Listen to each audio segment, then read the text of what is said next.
So I'm recording today and not by how I want to record, but I have to stick to it. Even if it's not how I want to do it, not, the perfect way. I'm actually doing work right now before I go to bed. Which I shouldn't be doing, but I am on my computer. I should be bed because I have to be up and at work by 4 o'clock. So in the morning. So I should be way past sleep. Luckily, I'll have my handy dandy coffee. But anyway, so today I wanted to go in here and do Toko. I don't know what I'm gonna call this, but on Tuesdays and Thursdays I'm gonna go live, or I'm gonna upload an episode of talking about domestic violence in different areas, just either the actual acts that I went through, sharing my story, or giving tips and tools of how I healed and how I'm continuously trying to step into now who just step into the fullest version of myself despite my past, despite what I've been through, despite anything that could stand in the way, including myself. And just shedding the light to this topic a little bit more. When I came back, I wanted to scream it on every rooftop because I literally knew that I was not supposed to be still standing. I knew, like in the heart of my hearts, like I was supposed to be gone.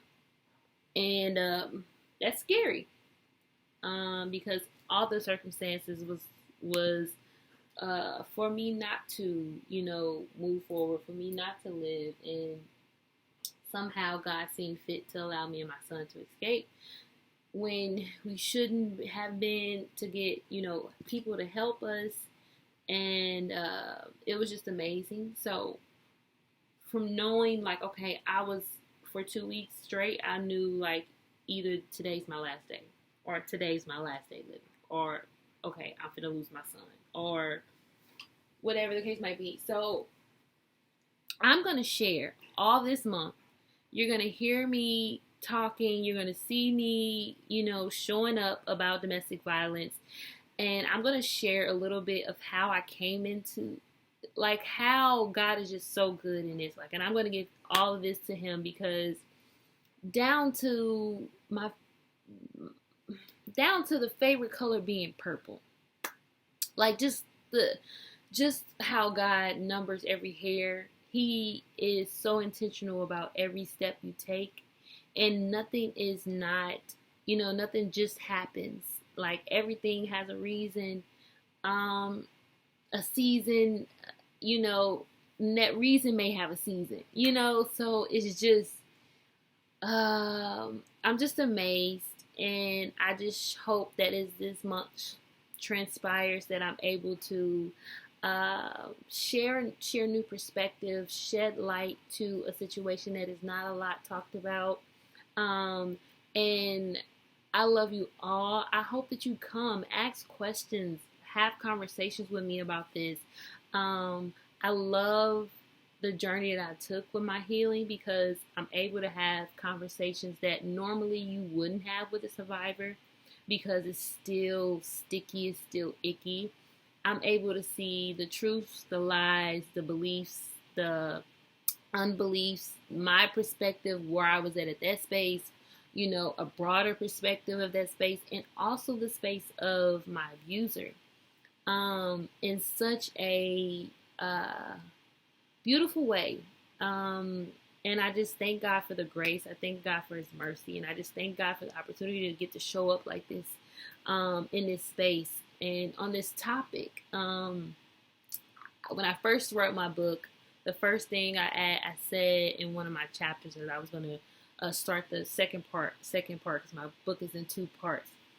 And in the second part, I was going to start it with one day because somebody asked me at work one day, and as I share my story, because I was willing to share my story with everybody that came across with me. If you came across and you was trying to get to know Toko, TQ, Takora, wherever you came into my space as, I was willing to share my story because I knew that it was power in it, and I knew that my testimony was bigger than me.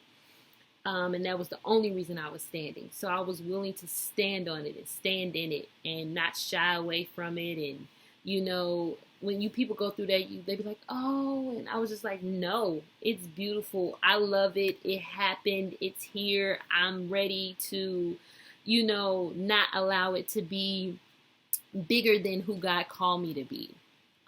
It was just a vehicle in which He would use me as well. So, and I say that to say what the person asked me. They asked me, like, why do you think you went through that? And I answered them. I said, because I was the right person.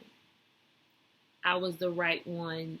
And sometimes God will, I don't want to say this, but I'm going to say it. And then it may, later in my life, I may have another revelation of it and may come back and say, no, I was wrong at that point. Like, I do feel like I was the warrior that He put in a situation like that. Sometimes I don't know. I stepped into something and God was able to use me because He had His hand on me in it. So He was able to get the glory out of that without, and save me at the same time from me doing what I wanted to do, because it was so many times I walked away. It was so many times, that I went back, and it was people that helped and tried to save and tried to help me. And, it just took the turns it did. And in it all, He was like, okay, you're going to make this step. But like a good father, He was like, okay, I'm going to use it if you let me use it. And I can't, if you allow yourself to get to that space, because you can do whatever. God will go out and save the one, and I think that's the beautiful thing about having a relationship with God and finding a relationship with God, that when you come to a relationship, He's there with open arms. He's there to say, okay, are you ready for me to help you? Are you ready to follow me? Are you ready to us do this thing together? Because we get in our own way. We make a lot of decisions and take upon, and whatever the case might be. But I got to a space in my abusive relationship to say, okay, God, I'm ready. Okay, God, I'm ready. And that was a journey until the day that He was like, it's time to go. And I'm going to share that more in the episodes to come. I'm going to share my testimony. I'm going to share the graceful ways that God the graceful ways that I broke myself, and the graceful ways that God broke me of my old ways, and of those ways that I had, the things that I wanted to do, say, be, and just gracefully I was broken. So I love it, and I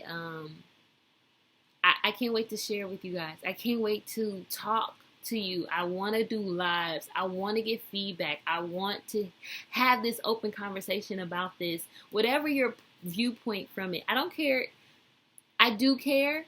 I care all about every conversation I have, and I want you to care about this. I don't want you to care about it, but I want you to be willing to get curious. I want you to get curious about this. Like, ask the questions that you think nobody's asking. Like, girl, why'd you go back? Girl, why'd you stay? Like, why you ain't kill him? Why you ain't take all his money? Whatever the conversation is, I think it's good or bad, icky, sticky, it may be. I think I'm the perfect person for you to get curious about this subject with. And I'm excited for you to get curious. I'm excited for you to learn, to be just exposed to different perspectives about a topic that we don't normally talk about. So join me all this month, all of October.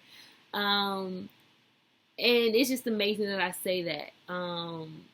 Because how I'm going to share tomorrow how I got the revelation about, just how this all came about. And I'm going to be sharing all month.